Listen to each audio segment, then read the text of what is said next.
Corona की महामारी के दौरान आए दिन दिल को झकझोरने वाली, रूह को कँपाने वाली खबरें सामने आ रही हैं और उत्तर प्रदेश में आदित्यनाथ जी की सरकार मौत का आंकड़ा छिपाने की चाहे जितनी कोशिश कर ले, लेकिन गांव-गांव में जो दृश्य सामने आ रहे हैं वो अत्यंत भयावह हैं, डराने वाले हैं। वो फिर चाहे कानपुर हो, चाहे उन्नाव हो, चाहे लखनऊ के आसपास के गांव हो, बलिया हो, गाजीपुर हो, प्रयागराज के आसपास के गांव हो, बिजनौर के गांव हो, सुल्तानपुर हो, फैजाबाद हो, उत्तर प्रदेश के लगभग हर जिले के गांवों की स्थितियों का अगर आप आकलन करेंगे तो गांव-गांव में इस वक्त कोरोना के कारण लोगों की मौत हो रही है।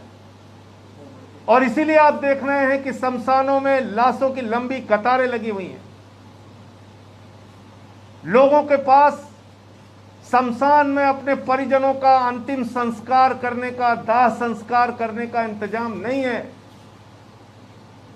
उनको लकड़ियां नसीब नहीं हो रही हैं। और हमने देखा कि प्रयागराज के घाट पर हजारों की संख्या में जिनको लकड़ियां नसीब नहीं हुई, अपने परिजनों का शव लोगों ने हिंदू रीति रिवाज के विपरीत बालू खोदकर जमीन में गाड़ दिया। यह उत्तर प्रदेश की मजबूरी की दशा है लोगों की। यह उत्तर प्रदेश में लोगों के सामने विडंबना और पीड़ा है, जिसको शासन और प्रशासन नजरअंदाज करने में, झूठ बोलने में और अपनी पीठ थपथपाने में लगा हुआ है। उन्नाव में हमने देखा बालू के रेत के नीचे लोगों ने अपने परिजनों के शव गाड़ दिए। हमने गाजीपुर में देखा शव जमीन खोद के दफनाए गए। मजबूरी क्या है कि लकड़ी नहीं मिल रही है अंतिम संस्कार के लिए। आदित्यनाथ जी की सरकार ने दावा किया 5,000 रुपए मिलेंगे, इतना मिलेगा, उतना मिलेगा। अरे जब आपकी योजना ठीक है, अगर आपकी सरकारी योजनाएं सही रूप से जमीन पर लागू हो रही हैं, तो फिर क्यों लोग अपने घरों के शव जमीन में और बालू के रेत के नीचे गाड़ रहे हैं? इसका जवाब दीजिए आदित्यनाथ जी। ये जिन लोगों की जानें गई हैं, इनकी आत्माएं आपसे सवाल पूछ रही हैं। इनकी आत्माएं आपसे सवाल पूछ रही हैं कि हमने क्या गुनाह किया था कि मरने के बाद कफन और लकड़ी भी नसीब नहीं हो रही है आपके राज में आदित्यनाथ जी। और आज हालत यह हो गई है कि किसी जिले में कोरोना की जांच नहीं होती। गांव-गांव में खांसी हो रही है, लोगों को बुखार हो रहा है, पता ही नहीं चल रहा है कि उनको कोरोना है अथवा नहीं है। अस्पतालों में बेड का इंतजाम नहीं है, वेंटिलेटर हैं तो चल नहीं रहे हैं। लोग अस्पताल पहुंचने से पहले या तो अपनी जान दे रहे हैं या अस्पतालों में दम तोड़ दे रहे हैं। मैं मांग करता हूं उत्तर प्रदेश की सरकार से, बगैर विलंब किए 75 जिलों में और उत्तर प्रदेश के सभी ब्लॉक के अंदर कोरोना के जांच केंद्र खोले जाएं। बीमारी छिपाने से, पर्दा डालने से, संकट के सामने खड़े होकर ताली बजाने और पीठ थपथपाने से समाधान नहीं होगा, बल्कि उसके लिए जरूरी है कि संकट को जानिए और संकट को रोकने का इंतजाम कीजिए। हर जिले और हर ब्लॉक के अंदर कोरोना के जांच की व्यवस्था की जाए, जांच केंद्र बनाए जाए, जहां पे एंटीजन और आरटी-पीसीआर की जांच हो सके, लोगों को पता चल सके कि उनको कोरोना है अथवा नहीं है, और उसके हिसाब से वो अपना दवा और इलाज करा सके। नंबर 1। दूसरी बात, एम्बुलेंस की समस्या और दाह संस्कार की समस्या। सरकार ने आदेश जरूर जारी कर दिया लेकिन जिस जिले में दाह संस्कार के लिए लकड़ी का इंतजाम नहीं हो रहा है, ऐसे जिला अधिकारी को और ऐसे प्रशासन के लोगों को निलंबित किया जाए, उनके खिलाफ कार्रवाई की जाए। ये गुनाह है, पाप है कि बलिया के अंदर पेट्रोल और टायर से अंतिम संस्कार किया जा रहा है, शवों को जलाया जा रहा है पेट्रोल और टायर से। ये अपमान है, ये गुनाह है, ये अपराध है जो हो रहा है उत्तर प्रदेश के अंदर। इसलिए कुछ घोषणाएं कल दिल्ली की हमारी सरकार ने, आम आदमी पार्टी ने की है, और मैं समझता हूं योगी आदित्यनाथ जी को, उत्तर प्रदेश की सरकार को इन फैसलों पर विचार करना चाहिए और उत्तर प्रदेश में भी ये सारे फैसले लागू करने चाहिए। दिल्ली के अंदर मुख्यमंत्री अरविंद केजरीवाल जी ने ऐलान किया है कि जिनके घर में कोरोना के कारण मृत्यु हुई है उनको 50,000 रुपए का मुआवजा दिया जाएगा। जिनके बच्चे अनाथ हो गए हैं, जिनके पिता माता नहीं हैं बच्चों के, उनकी पढ़ाई का, उनकी दवाई का, उनकी शिक्षा का पूरा इंतजाम दिल्ली की केजरीवाल की सरकार करेगी। और जब तक वो बच्चे 25 साल की उम्र के नहीं हो जाते, यानी अपने पैरों पे खड़े नहीं हो जाते, उनको 2,500 रुपए प्रति माह पेंशन देने का काम सरकार करेगी।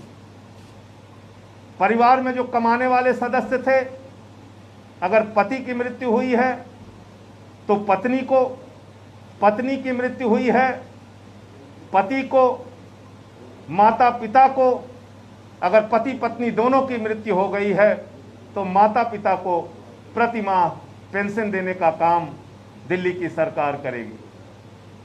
कोरोना के लॉकडाउन के चलते गरीबों के सामने राशन का संकट वहां पैदा हो गया, तो इसके लिए हमारी सरकार ने निर्णय लिया कि 72 लाख जो राशन कार्ड होल्डर हैं, जिनके पास राशन कार्ड है, राशन कार्ड धारकों को तो राशन देगी ही देगी, जिनके पास राशन कार्ड नहीं है उनको भी राशन देने का काम दिल्ली की सरकार करेगी। और इन सब के लिए एक अच्छी और ईमानदार नीयत चाहिए जो केजरीवाल सरकार के पास है, दिल्ली की आम आदमी पार्टी की सरकार के पास है। मैं निवेदन करता हूं, मांग करता हूं योगी आदित्यनाथ जी से, एक बड़ा संकट आया है उत्तर प्रदेश में, आप कृपा करके लोगों की मदद के लिए सामने आइए। जो बच्चे अनाथ हुए हैं उनके लिए पेंशन की व्यवस्था, शिक्षा और स्वास्थ्य की व्यवस्था कीजिए। जिन परिवारों में मृत्यु हुई है उनको 50,000 रुपए का मुआवजा देने का काम कीजिए। और राशन की कोई दिक्कत लोगों के सामने ना आए तो निःशुल्क राशन, मुफ्त में राशन बांटने का भी काम कीजिए। इसके अलावा एक खबर आई जिसको पढ़ के मन दुखी हुआ कि किस तरह से लोगों की जिंदगियों के साथ खिलवाड़ करने का काम आदित्यनाथ जी की सरकार कर रही है। चुनाव के दौरान 1621 शिक्षकों की मृत्यु कोरोना से हुई। 1621 शिक्षकों की।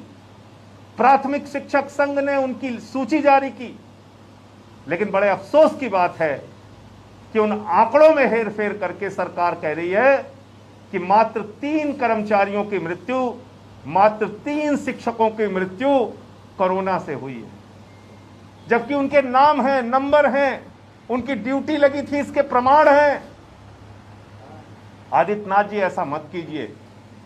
उनके परिवार वालों को नौकरी और 1-1 करोड़ का मुआवजा दीजिए। आम आदमी पार्टी ऐसी मांग करती है।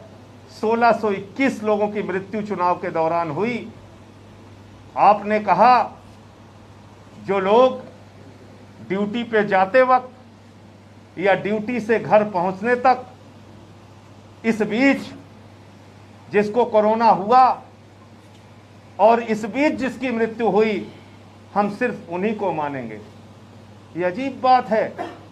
अगर कोई व्यक्ति चुनाव की ड्यूटी से संक्रमित हुआ, घर पर आया, इलाज के दौरान अस्पताल में उसकी मृत्यु हो गई, उसको आप मृत्यु नहीं मानेंगे? ऐसा अन्याय और अत्याचार। तो इसलिए जो आंकड़े सामने आए हैं, और हाईकोर्ट ने भी आपसे पूछा है, और हाईकोर्ट ने तो ऐसी तल्ख टिप्पणी की है, तो कोई दूसरी सरकार होती तो शर्म से डूब के नाक भर चुल्लू में अपना नाक रगड़ लेती। लेकिन ये बेशर्म सरकार है और मुझे उम्मीद भी नहीं है कि योगी आदित्यनाथ जी को अपनी कुर्सी छोड़ने वाले हैं। लेकिन जो टिप्पणी हाई कोर्ट की है कि उत्तर प्रदेश की व्यवस्था भगवान भरोसे चल रही है, उत्तर प्रदेश में कोई माई बाप नहीं है पूछने वाला, ये अपने आप में बहुत बड़ी टिप्पणी है। तो मुझे इतनी बात कहनी थी। आज आम आदमी पार्टी ने आम आदमी रसोई की शुरुआत की है। इसके माध्यम से अभी शुरुआत में हम लोग 2000 पैकेट भोजन का इंतज़ाम अलग अलग इलाकों में वितरित कराने का हॉस्पिटल्स में और दूसरी जगहों पे कर रहे हैं। तो ये एक शुरुआत आज आम आदमी पार्टी लखनऊ की टीम ने ये पूरा किया है। और ये कई बार हम लोग स्पष्ट कर चुके हैं अलग अलग मुद्दों पर भी। इस पर भी साफ तौर पे कहना चाहते हैं, आम आदमी पार्टी जनता में अपने सेवा के कार्यों से लोगों के बीच में पहुंच रही है। उसको लोगों का प्यार और स्नेह मिल रहा है। अगर योगी आदित्यनाथ जी की सरकार जो मांगे हमने की है, अगर इसको पूरा नहीं करती तो हम लोग इसको पूरा करेंगे। हमारी सरकार जब बनेगी तो इन सारे वादों और इन सारी बातों को ज़मीन पर लागू करने का काम करेंगे।